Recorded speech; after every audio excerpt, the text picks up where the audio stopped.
The jitter's out. I'm also warm, bro. What's up, friends? It's been a while since we last caught up. I know it's my bad. The last time I did one of these was a 2023 games of the year that I played.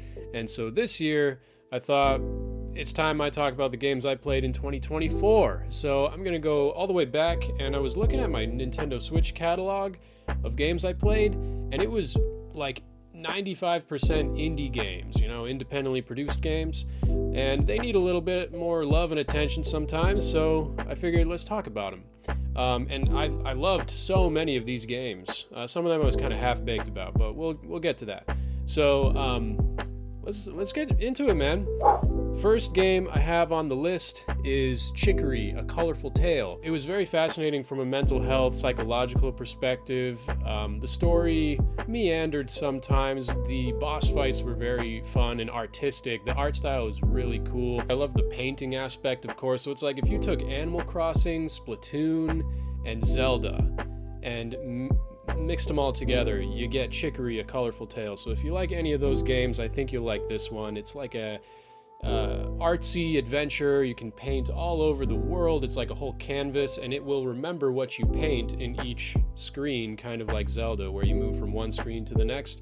It'll stay that way however you deem you want to draw it up. So the next one on the list is Gunbrella.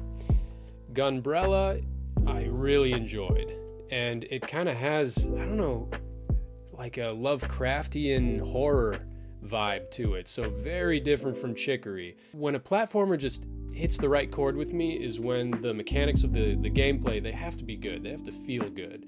Games like Katana Zero and other games on my list today I'll talk about, but it's like when you're moving it, you get into this flow state, right? And that only happens when you play a game like Ori and The Will of the Wisps, where you're flowing with it. So that's possible with the Gunbrella weapon game mechanic, where you can like open the umbrella and then close it and launch yourself forward really quickly. So it's good. It has a really cool pace. Next game on the list is Cocoon. It's more of like a ethereal space-like thing, where you play as like this little locust boy.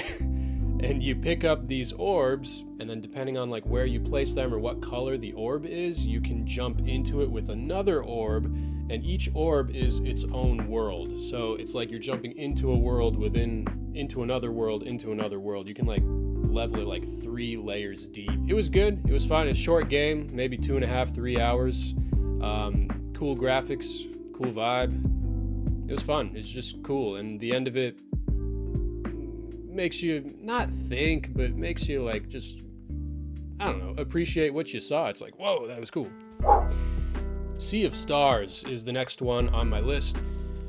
Woo, baby, I loved Sea of Stars. This was probably my game of the year for 2024, although it came out in 23. It's just so colorful and vibrant, and the world feels very lived in with the characters, and it never just dwells on one spot in the game. I don't know, man.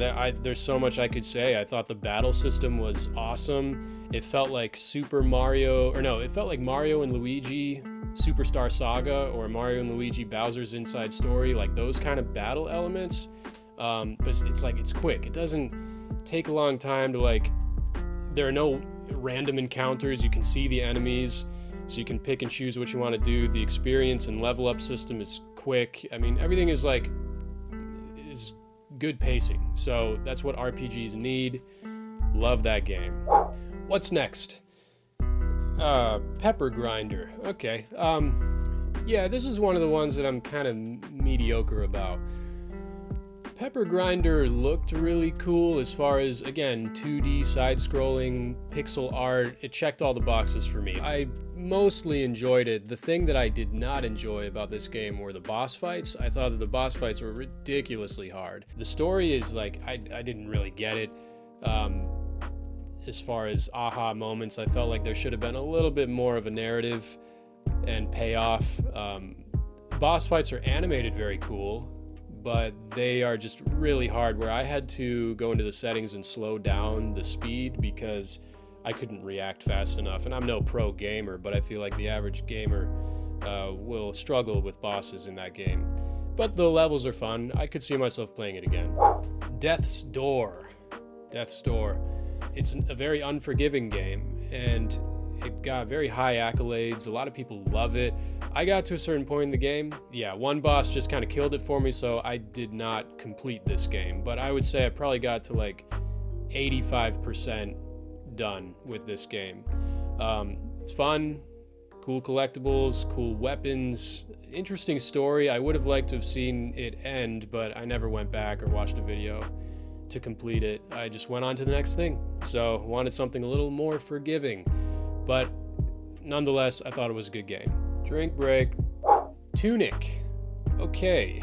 There's a virtual instruction booklet in the game that you get pages to as you find them throughout the world. You start out, like, technically, if you knew all the secrets, if you started a new game, you could like break the leveling of it or whatever and speedrun it in no time. Because you'll get to points where it's like, oh shoot, there was a little alcove or opening behind that tree over there. I didn't know that.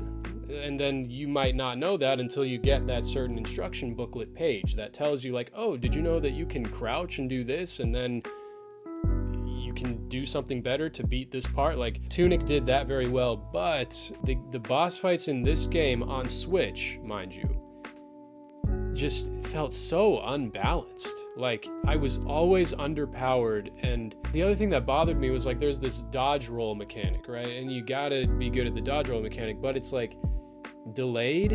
It's not super responsive when you press the buttons, and I guess that's just how the game is. But good game, pretty good, pretty fun. I see why so many people love it. Next game on the list is Paradise Marsh. Imagine Animal Crossing, but first person point of view. And it's like kind of procedurally generated area with different zones, and you're in a marsh. You walk around and catch bugs and go fishing. Very much like Animal Crossing. So if you want something cozy and interesting soundtrack, Disaster Piece did the soundtrack, and I think that's why I wanted to check out the game, because he was also the person who made the soundtrack in that other game I love. Did a pretty cool job with Paradise Marsh. So all in all, cozy, easy game. Sanabi. I enjoyed it so much more when I finished the game, got through just such a meandering story, like so drawn out, so much dialogue. It just threw off the pacing of the brilliant mechanics of platforming, similar to Gunbrella and other games I love. When the game really got fun was when I beat the game, beat that 6-7 hour thing, and then there's another mode that gets unlocked, and you basically just get to play the levels without the story.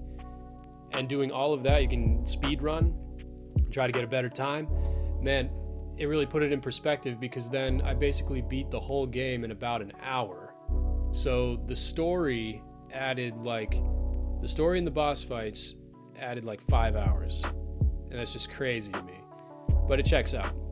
So I loved Sanabi. I thought it could have been condensed in the story department. Next game on the list is probably my second favorite game from last year, Animal Well. Billy Basso is the very talented and very dedicated person who created this game from the ground up, the programming for it, everything. There are like different levels or layers to the game. The first layer to get to the end, it's not too difficult. The second layer, okay, it's a lot trickier. It's a bit of a collectathon. And then the third layer of the game is like mind-blowing. It's just like, okay, how do I figure this out? The third layer, I don't think I got through completely. That's where I lost steam. But I just thought it was a brilliant game. But just kind of like this dark, spooky vibe, but also like mysterious. What's going on? What's up with this world, with the animals, and what the heck am I, the character that I'm playing as, a little dude with eyes and feet? He looks like a little Kirby blob. But it's very fun. Loved Animal Well. Number 2 on the list, with Sea of Stars probably number 1. Outer Wilds. Probably number 3 on the list as far as memorable game experiences. The payoff with figuring things out is the biggest draw to this game. So challenge yourself not to look up how to complete this game. Just try from the beginning. And it is basically one of those once-in-a-lifetime experiences as far as a video game. So I just really liked it, and I think that at the end of the day, it's very interpretive and deals with space and all that stuff. So yeah, that's Outer Wilds, and it also has a killer soundtrack. Next game is Schim. Schim was okay. You basically are this little shadow thing that jumps from shadow to shadow. It's an idea. It's like Frogger basically, with shadows, as if you're in a world where it's always sunset. I don't know, it just kind of got a little stale after a while. It needed something else to give it some pizzazz. The story was fine, it wasn't much. Don't need to play it again. Just one of those mediocre games on the list, but I thought it was a cool concept. The next game on the list is a game called Blanc. And this is ideally a game where you play local co-op with one other person. Mostly it's just like you walk around as either the deer or the wolf character in a black and white world. And it's in the winter time, and it has a story with a lot of heart. Cool art style. I believe it was all hand drawn, and then they went in and 3D-ified it, or I don't know what, but it's a very artistic game, simple enough game mechanics. You're basically helping each other out to progress through the levels and try to reunite yourself with the little critters' families. So I thought that was a fun experience and not too difficult. Tumbleseed. I had this game a long time ago. It was one of the indie games that was released specifically for the Switch back in the day, I believe, to basically accentuate the Joy-Con HD rumble mechanic when they were really advertising that with the Switch. HD rumble is just like, oh, this is cool, I guess. And so in this game, Tumbleseed, it's basically like that game if you've ever been to a fair or whatever, like a Apple festival, and they have those boards, and then you got two strings and you pull both strings to try to make sure the little puck doesn't fall into one of the holes as you go up the board. It's basically that real life game for kids and stuff, and then they turned it into a whole video game. It's very cool. I recommend it. Those were all the games I played in 2024 that were indie games. Great list of games. I recommend them all. There were just some that I would maybe give a mediocre score to, but I largely enjoyed all of them. So check them out, y'all. I enjoyed catching up with you and talking about games, and I'll see you in the next video. Take care. Bye-bye now. Thank you for watching. Hold on. I gotta get this. Thank you for watching. Thank you for subscribing. Thank you so much. Thank you for watching. Thank you for subscribing. I love you. I love my people who sub to my channel. I am just riffing if you could not tell.